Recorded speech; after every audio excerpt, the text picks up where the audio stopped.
DNA జ్యోతిష్యానికి సాధారణ జ్యోతిష్యానికి తేడా ఏమిటంటే, వేల సంవత్సరాల నుండి సాధారణ జ్యోతిష్యం ద్వారా ఒక జాతక చక్రం చూసి భూత భవిష్యత్ వర్తమాన కాలాలలో ఎప్పుడు ఎలా ఏమి జరుగుతుందని చెబుతూ, ఒకవేళ అవి గాని అనుకూలంగా జరగకపోతే ఎలాగైనా ప్రకృతికి విరుద్ధంగా వాటిని మార్చేయాలని, అది కుదరకపోయినా పరిహారాల నెపంతో చేసే పద్ధతిది. కానీ దానికి మారుగా డిఎన్ఏ జ్యోతిష్యం ద్వారా ఇవన్నీ ఎందుకు జరుగుతున్నాయని కనుగొని ఒక పని చేసే ముందే అది సరైనదా కాదా అని సరైన సమయంలో మనము తీసుకునే మంచి నిర్ణయం జీవితంలో అన్నింటిలో విజయాలు సాధించడానికి సలహాలు మార్గదర్శకాలు చెప్పే నిజమైన జ్యోతిష్య విధానం ఇది. ఏది మీకు అవసరమో మీరే నిర్ణయించుకోగలరు. నమస్కారం గురుగారు. నమస్తే అండి. ఏ లగ్నాలకు ఏ గ్రహాల డిఎన్ఏ కర్మ రిజిస్టర్ ఉంటుంది వివరించగలరు? ఓకే, ఈరోజు మనము చాలా అద్భుతమైనటువంటి టాపిక్ ఇది. ఎలాగంటే మనకున్నటువంటి జాతక చక్రంలో 12 లగ్నాలు కానీ 12 భావాలుగా కానీ 12 రాసులుగా కానీ మనం విభజిస్తాం. ఈ డిఎన్ఏ ఆస్ట్రాలజీకైనా ట్రెడిషనల్ ఆస్ట్రాలజీకైనా భృగునాడి జ్యోతిష్యానికైనా చంద్రకళానాడి జ్యోతిష్యానికైనా ఛాయాగ్రహ నాడి జ్యోతిష్యానికైనా దేనికైనా కానీ 12 లగ్నాలే. కానీ పర్టికులర్గా మనం డిఎన్ఏ ఆస్ట్రాలజీలోకి అడుగుపెట్టినప్పుడు ఈ 12 లగ్నాలని మనం ఎక్కువగా ఫోకస్ చేస్తాం. అయితే ఈ యొక్క వీడియోను చూస్తున్నటువంటి ప్రేక్షకులు ఆల్రెడీ ఈ యొక్క టీవీలో కానీ లేకపోతే యూట్యూబ్ ఛానల్లో చూసి సగం జ్యోతిష్యులుగా మారున్నారు. అవును గురుగారు. ఎందుకంటే మన దగ్గర జ్యోతిష్యానికి వచ్చే వాళ్ళు చెప్పించుకోవడానికి సగం విషయాలు వారి జాతకంలో పలానా గ్రహం ఇక్కడ ఉంది, ఇంకొక గ్రహాన్ని చూస్తా ఉంది, ఆ గ్రహంతో ఇంకొక గ్రహం కలిసి ఉంది, ఇలాంటివన్నీ నాకు చెప్తుంటారు. అయితే కనబడే గ్రహాలు ఏమి గాని తన పనిని తాము చేయవు అనేది డిఎన్ఏ కాన్సెప్ట్. అయితే మీరు అడిగినటువంటి క్వశ్చన్ ఏమిటంటే, ఏ లగ్నాలకు ఏ గ్రహాల యొక్క కర్మ రిజిస్ట్రీ జెనెటిక్ కనెక్టివిటీ అనేది ఉంటుంది డిఎన్ఏ ఆస్ట్రల్ ప్రకారం అడిగినారు. మొదట మనం కాలపురుషుని ఆర్డర్లో తీసుకుంటాం. కాలపురుషుని ఆర్డర్లో తీసుకున్నప్పుడు ఏది కాలపురుషుని మొదటి వీళ్ళేది? మేషం. కాబట్టి మేషము అనే భావానికి వృశ్చికము అనే భావానికి ఈ రెండిటికి అధిపతి అంటే ఓనర్ ఎవరంటే కుజుడే, మనకు తెలుసు. అయితే ఈ రెండిట్లో కూడాను ఏ ఇంట్లో అతని యొక్క అధికార తత్వం ఎక్కువగా ఉంటుంది కుజుంది అంటే మేషములోనే. మేషము అనేది అతనికి మూల త్రికోణ ఇల్లు. ఎవరికి? కుజుడికి. అట్లా తీసుకుందాం, మూల త్రికోణ ఇల్లుగా కాన్సెప్ట్ ఇది. కాబట్టి కుజుడు పుట్టినటువంటి నక్షత్రం ఏమిటంటే ఉత్తరాషాఢ నక్షత్రం. కాబట్టి కుజుడు ఉత్తరాషాఢ నక్షత్రంలో పుట్టడం వల్ల ఈ ఉత్తరాషాఢ, మృగశిర, హస్త ఈ 3 కూడాను ఒక డిఎన్ఏ జెనెటిక్ కనెక్టివిటీ. ఒక కుటుంబంలో హస్త నక్షత్రంలో పుడితే మిగిలిన ఈ 2 నక్షత్రాలు కంపల్సరీగా ఆ వంశంలో కనెక్ట్ అవుతాయి. అవేంటంటే మృగశిర, ఉత్తరాషాఢ. ఉత్తరాషాఢలో పుడితే మృగశిర, హస్త. మృగశిరలో పుడితే ఉత్తరాషాఢ, హస్త. ఇట్లా ఒకటి తీసేస్తే మిగిలిన 2. కాబట్టి కుజుడు ఏ ఇంటిని మూల త్రికోణ ఇల్లుగా చేసుకుని ఉన్నారంటే మేషాన్ని. కాబట్టి మేషము అనే ఇంటికి గురువు యొక్క కర్మ రిజిస్ట్రీ ఉంటుంది. అంటే కుజుడు ఏ భావములో ఉన్నా గాని ఆ భావానికి కుజుడు అనే గ్రహం పనిచేయదు. అక్కడ గురువు యొక్క తత్వము, గురువు యొక్క ఇన్ఫ్లుయెన్స్ మాత్రమే పనిచేస్తుంది అనేది మనం నిర్ధారణ చేస్తాం. ఇది ఒకటి క్లియర్ అయింది.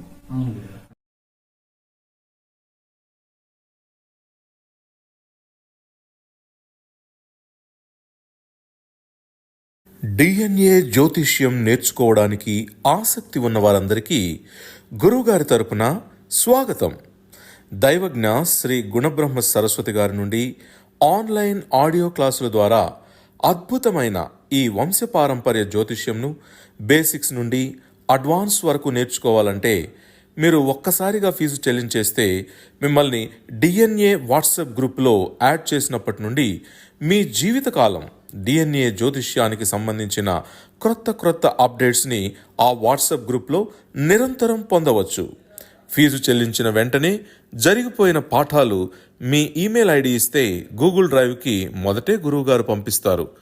అందులో మీకేదైనా డౌట్స్ వస్తే జూమ్ క్లాస్లో గురువుగారే స్వయంగా క్లియర్ చేస్తారు.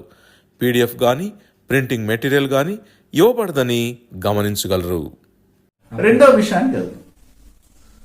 వృషభము మరియు తుల, ఈ రెండింటికి అధిపతి ఎవరు? శుక్రుడు. అయితే ఈ రెండిట్లో కూడాను ఏది శుక్రునికి మూల త్రికోణ ఇల్లు అంటే తుల. కాబట్టి శుక్రుడు పుట్టినటువంటి నక్షత్రము మఖా నక్షత్రం.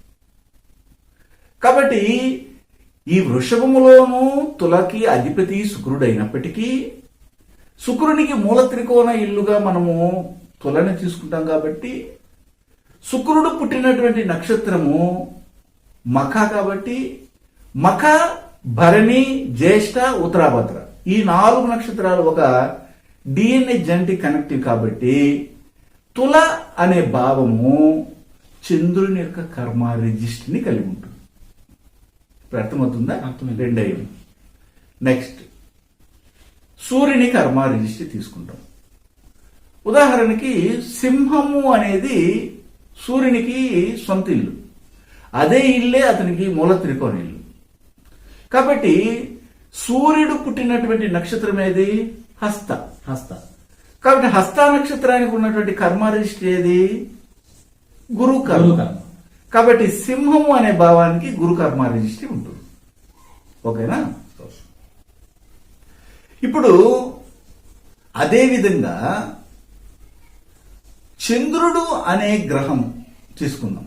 చంద్రుడు అనే గ్రహము ఏ ఇంట్లో ఉంటుంది?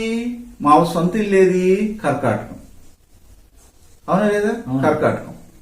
అయినా చంద్రుడికి మూల త్రికోణ ఇల్లు ఏది? వృషభం. చంద్రుడికి మూల త్రికోణ ఇల్లు వృషభమే. చంద్రుడికి ఉచ్చ స్థానం కూడాను వృషభమే. కాబట్టి ఆ రెండింటికి సంబంధించింది. కాబట్టి చంద్రుడు ఎక్కడ ఉచ్చ పొందుతున్నాడు? వృషభములో. చంద్రుడికి మూల త్రికోణ ఇల్లు కూడాను వృషభమే. కాబట్టి వృషభము అనేది గురుకర్మ కలిగి ఉంటుంది. ఎందుకంటే చంద్రుడు పుట్టిన నక్షత్రం మృగశిర. కాబట్టి చంద్రుడు పుట్టిన నక్షత్రం మృగశిర నక్షత్రం. కాబట్టి మృగశిర, హస్త, ఉత్తరాషాఢ ఈ 3 గురుకర్మ రిజిస్టర్. కాబట్టి ఈ వృషభానికి కూడాను గురుకర్మ వస్తుంది. అంటే కుజుడు ఎక్కడున్నా, చంద్రుడు ఎక్కడున్నా, అలాగే సూర్యుడు ఎక్కడున్నా ఆ భావాలకి వీళ్ళు ఏం చేస్తున్నారంటే గురుకర్మ రిజిస్ట్ని ఇస్తారు. అయితే గురుకర్మ రిజిస్ట్ని చెప్పే లగ్నాలు ఏమిటంటే మేషము, వృషభము, సింహము. 3 విషయాలు వచ్చేసి మేషము, వృషభము, సింహం. ఓకేనా? అయితే మిథునము అనేది కాలపురుషునికి 3వ ఇల్లు. దానికి ఏ యొక్క గ్రహం యొక్క కర్మారిష్టి లేదు. 4వ భావం అనేది కర్కాటకము. ఆ భావానికి కాలపురుషుని 4వ భావము, దానికి కూడా ఏ కర్మారిష్టి లేదు. ఓకే. ఇప్పుడు సింహానికి నేను చెప్పేశాను. కన్యకి తీసుకున్నాం. కన్యకి తర్వాత వచ్చి మిథునానికి రెండిటికి అధిపతి బుధుడే. అవును గురువు. అయితే బుధుడికి మూల త్రికోణ ఇల్లు ఏది? కన్య. ఉచ్చస్థానం కూడాను కన్య బుధుడికి. కాబట్టి బుధుడు పుట్టిన నక్షత్రం ధనిష్ట. ధనిష్ట, స్వాతి, పునరుష నక్షత్రాలు శని కర్మారేష్ని కలిగి ఉంటాయి. కాబట్టి కన్య అనే భావానికి అన్ని వేళలా శని కర్మ రిజిస్ట్రీ ఉంటుంది. గురువు గారి నుండి డిఎన్ఏ ఆస్ట్రాలజీ ప్రకారంగా మీ జాతక పరిశీలన చేయించుకుని సలహాలు మార్గదర్శకాలను పొందాలంటే మా త్రిశక్తి డిఎన్ఏ ఆస్ట్రాలజీ యూట్యూబ్ ఛానల్లో మరిన్ని వీడియోలు చూసి ఒక అవగాహనకు వచ్చాక మీకు ఉపయోగపడుతుందనిపిస్తేనే ఫోన్ ద్వారా కానీ లేదా డైరెక్ట్గా కానీ అపాయింట్మెంట్ కొరకు సంప్రదించగలరు.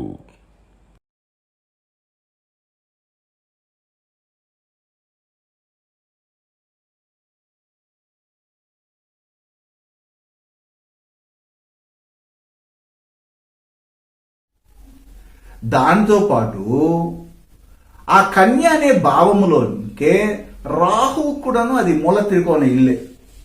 కన్య అనే భావము రాహుకి మూల త్రికోణ ఇల్లు కాబట్టి రాహు పుట్టిన నక్షత్రం వచ్చి భరణి నక్షత్రము. భరణి, మఖ, జ్యేష్ఠ, ఉత్తరాభద్ర ఈ 4 కూడాను చంద్రుని కర్మారిష్టి కలిగింది కాబట్టి అందులో భరణిలో రాహు పుట్టాడు కాబట్టి ఆ యొక్క రాహు మూల త్రికోణ ఇల్లైనటువంటి కన్యకు కూడాను చంద్రకర్మ ఉంటుంది.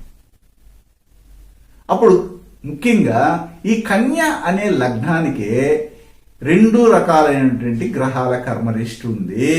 అది ఒకటి శని కర్మ రిజిస్ట్రీ, శని శాపము, శని దోషము, చంద్రుని కర్మ రిజిస్ట్రీ, చంద్రుని దోషము, చంద్రుని శాపం. అర్థమవుతుందా? అర్థమైంది గురుగారు. ఇప్పుడు నెక్స్ట్ వృశ్చికం. వృశ్చికానికి ఎలాంటి కర్మ రిజిస్ట్రీ లేదు. నెక్స్ట్ ధనుస్సు. ధనుస్సు అనేది కాలపురుషునికి 9వ భావం. ధనుసుకి మీనానికి అధిపతి గురువు. గురువు ఎక్కడ మూల త్రికోణ ఇల్లుగా ఉండి నివసిస్తాడంటే ధనుస్సులో. గురువు పుట్టినటువంటి నక్షత్రం ఏమిటి? పుష్యమి.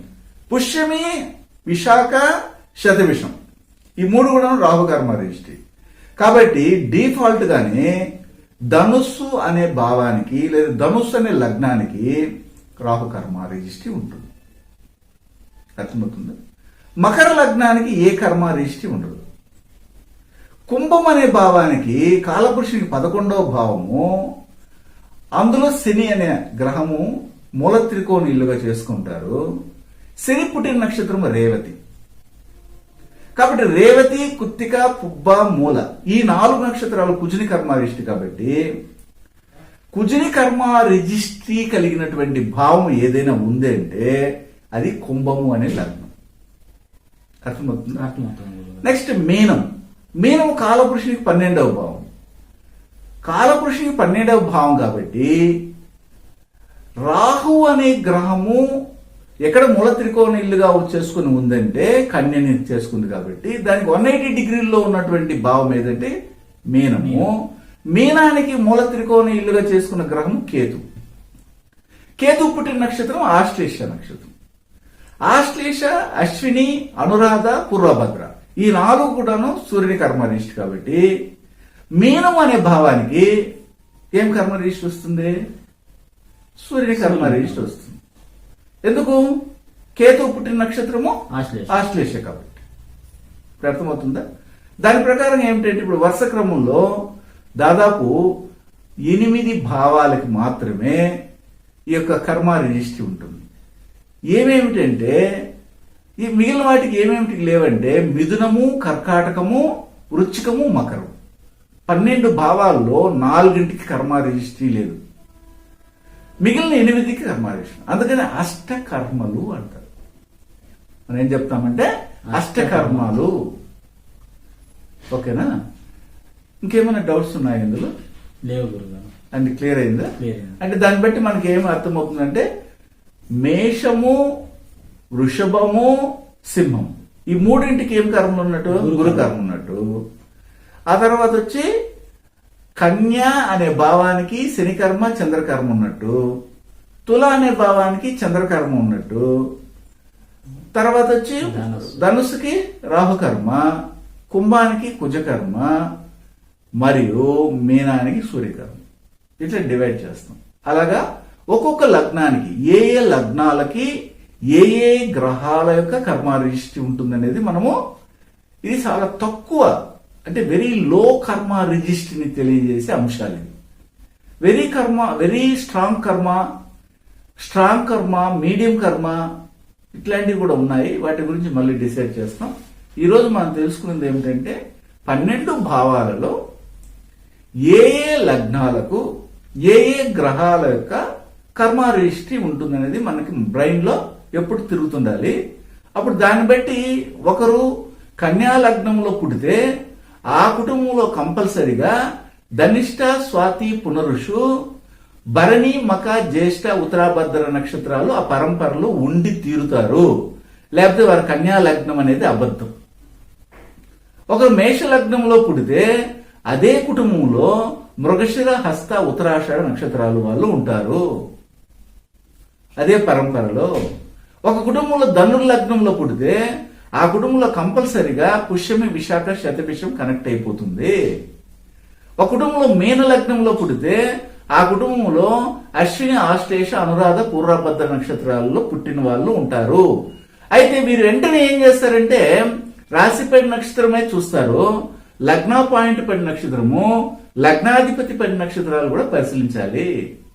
ఒక కుటుంబంలో కుంభలగ్నంలో పుట్టారు, కంపల్సరీగా అదే కుటుంబంలో కృత్తిక, పుబ్బ, మూల, రేవతి నక్షత్రాల వాళ్ళు ఉంటారు. రాశి, లగ్నము, లగ్నాధిపతిని తీసుకొని చూడాలి. ఒక కుటుంబంలో ఉదాహరణకి సింహ లగ్నంలో పుట్టారంటే అదే కుటుంబంలో మృగశిర, హస్త, ఉత్తరాషాఢ ఉంటుంది. అదే కుటుంబంలో కన్యాశాపం ఉంటుంది కాబట్టి కృత్తిక, ఉత్తరాషాఢ నక్షత్రాలు కూడా ఉంటారు. అర్థమవుతుందా? అర్థమవుతుంది. ఇది ఇట్లా మనం డిసైడ్ చేయాలి. ఒక కుటుంబంలో తులా లగ్నంలో పుడితే ఆ కుటుంబంలో కంపల్సరిగా భరణి, మక, జ్యేష్ఠ, ఉత్తరాభద్ర వాళ్ళు ఉంటారు.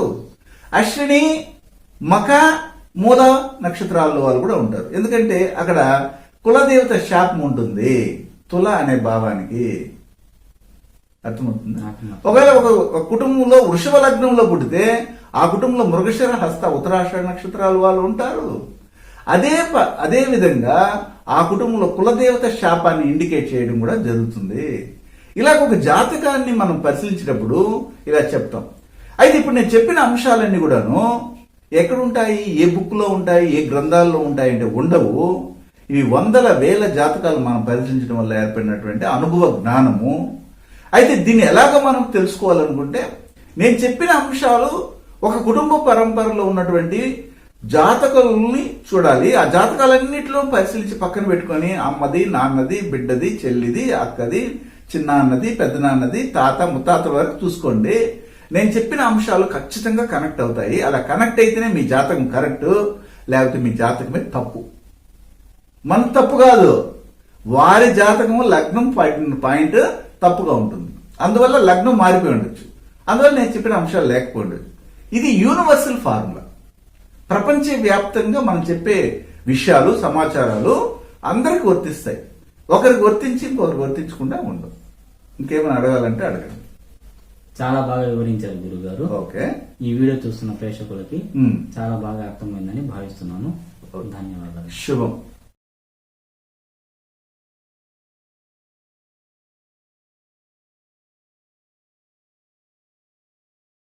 హిమాలయాలలోని యతీంద్రులు అవధూతలచే మహామంత్రోపదేశం పొంది వారి గురు పరంపరలో దైవజ్ఞ శ్రీ గుణబ్రహ్మ సరస్వతి గారు అధర్వణ వేద దక్షిణాచార పద్ధతి ద్వారా పూర్వం వశిష్ఠ, వాల్మీకాది ఋషులు చేసిన విధంగా విలువ కట్టలేని అమూల్యమైన 24 హోమాలను ఏకకాలంలో ఒకే హోమగుండంలో గత 24 సంవత్సరాలుగా లోక కళ్యాణం కొరకు కర్మ విమోచన హోమక్రియను చేస్తూ నమ్మి వచ్చిన నిజమైన భక్తులకు శ్రీ జగన్మాత కృపతో మంచి చేస్తున్నారు. కర్మ విమోచన పొందాలనే ఆసక్తి ఉన్నవారు ముందుగానే గోత్రనామాలను నమోదు చేసుకోగలరు. అడ్రస్ శ్రీ త్రిశక్తి పూజా మందిర్, తిరుపతి దగ్గర, రేణిగుంట, ఆంధ్రప్రదేశ్.